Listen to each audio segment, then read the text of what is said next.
Qual a importância disso?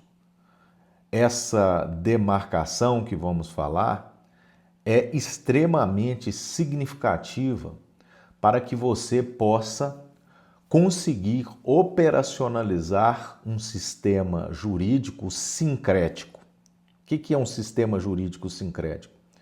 É um sistema jurídico em que a ciência aproveita diversas teorias, ideologias para explicar o fenômeno jurídico.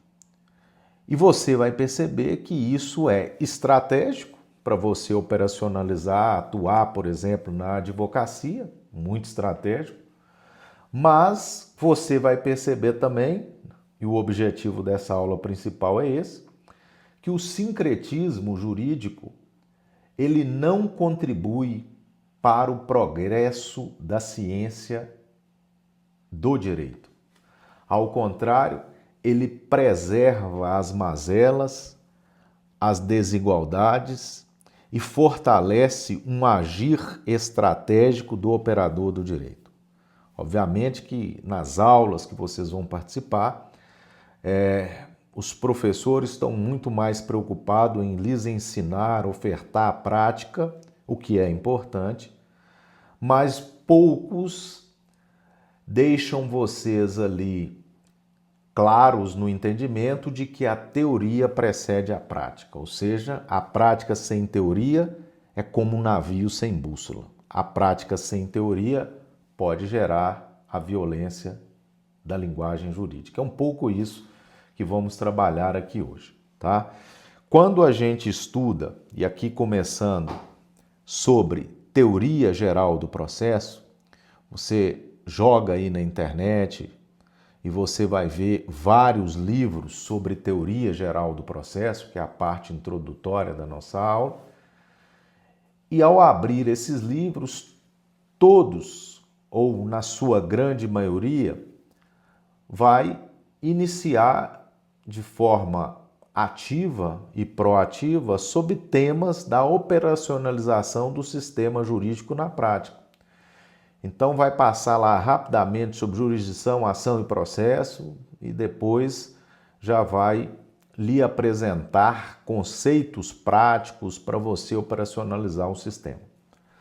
Mas nós, enquanto estudantes e estudiosos de uma ciência jurídica emancipatória, devemos ter um cuidado na demarcação da ciência jurídica. Isso não é trivial e é o objetivo de trabalharmos isso aqui hoje. Por que não é trivial? Ora, se você olha a expressão, a frase teoria geral do processo, você tem que fazer no mínimo duas perguntas básicas, né? Qual teoria encaminha o processo? Essa é a pergunta número 1. E a segunda pergunta: qual é a melhor teoria do processo para operacionalizar o sistema jurídico vigente? Aquele que está produzindo efeitos na realidade jurídico-prática do nosso dia a dia. Então essa é uma pergunta que não está nos livros, você pode procurar lá e ela também não é respondida nos livros. Então a pergunta, o que é teoria, o que é processo, passa-se despercebido pela maioria das obras jurídico-processuais que trata ou aborda o tema. É um pouco isso que vamos querer que você comece a entender, porque teoria não necessariamente é uma coisa que vai gerar progresso no conhecimento. Teoria também pode ser igual à ideologia. Você sabia disso? Teoria também pode ser igual à crença. Teoria também pode ser igual a dogma.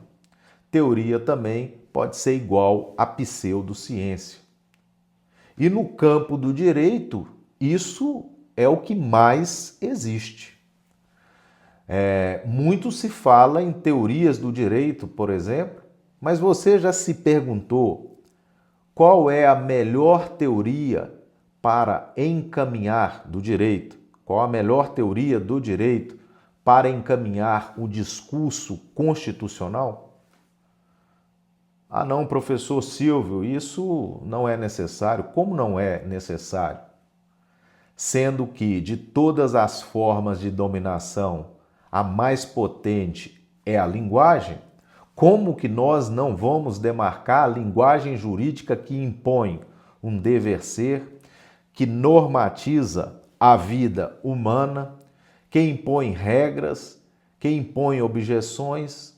Como que a gente não vai demarcar ela de um ponto de vista teórico, vinculado àquilo que o direito nasceu, que é para promover a igualdade entre as pessoas? Então isso não é um discurso secundário, isso é algo primordial na ciência jurídica contemporânea, no sentido de George Agamben, ciência jurídica com perspectiva de fazer transformações significativas no progresso do conhecimento humano.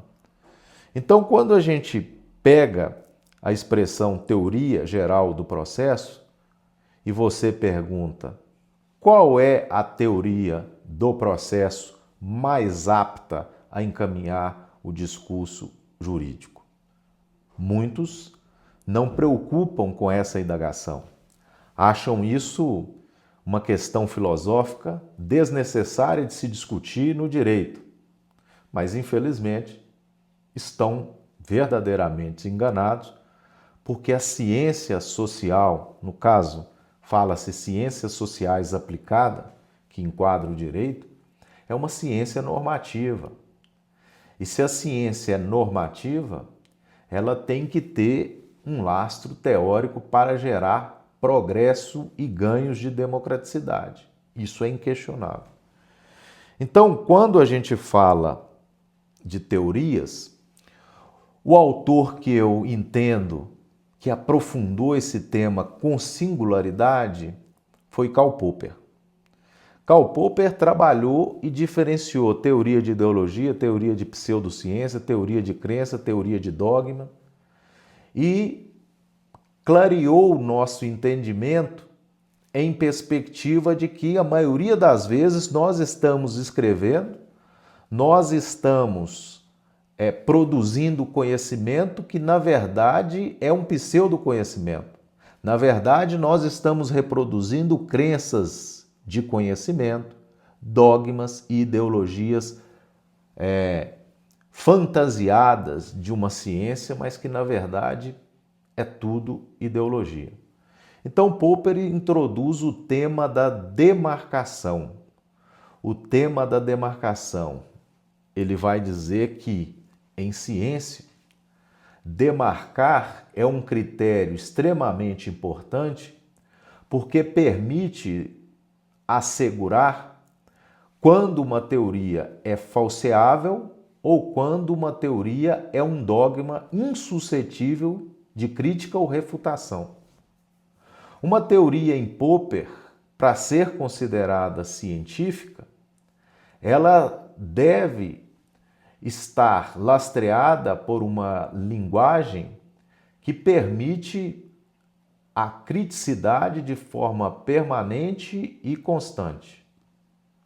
Mas veja, uma teoria falseável é uma teoria normativa que produz afirmações para construir um mundo que se pretende implantar.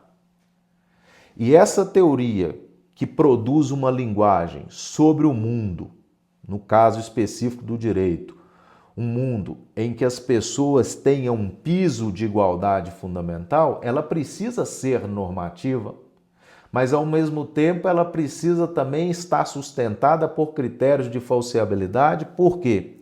Porque ela precisa ser testada quanto aos seus propósitos enunciativos que ela visa enunciar. Então você pega, por exemplo, o artigo 5º da Constituição e lá diz que os direitos fundamentais têm implicação ou implementação imediata. Lá está dizendo que o modelo de sociedade acolhido pelo discurso constitucional deve assegurar aqueles direitos fundamentais para todos. Aquilo ali é o que a gente chama de piso de igualdade fundamental, ou seja, todos os direitos mínimos para uma pessoa viver dignamente estão ali.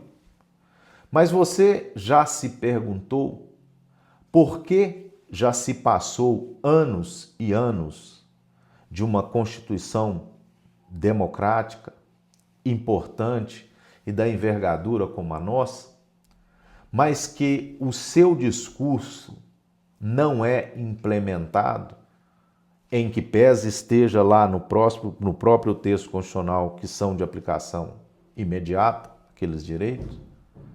Isso é muito significativo à compreensão, porque aqueles direitos são suspensos a cada temporada.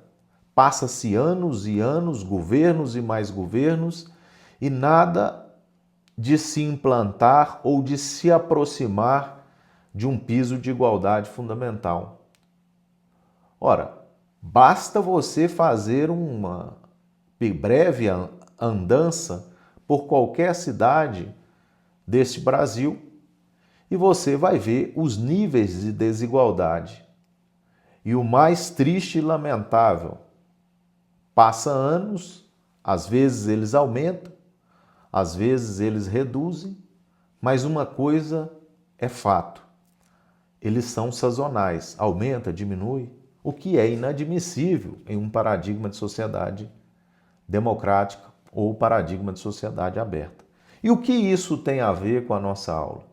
Tem a ver com a ausência de demarcação que faça a distinção entre teoria e ideologia.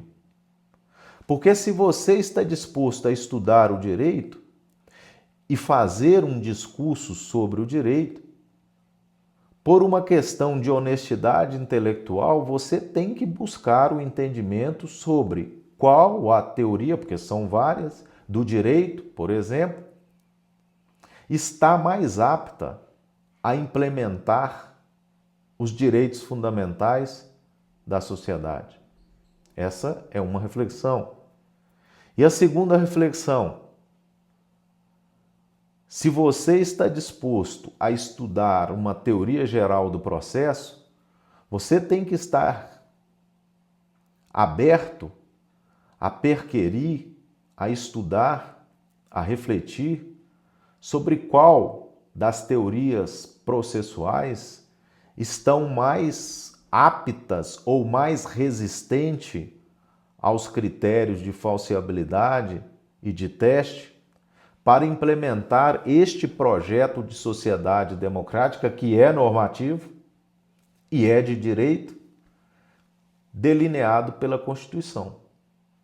Se você entende que isso é trivial, não faz sentido, você concorda com o estado das coisas que estamos vivendo anos e mais anos.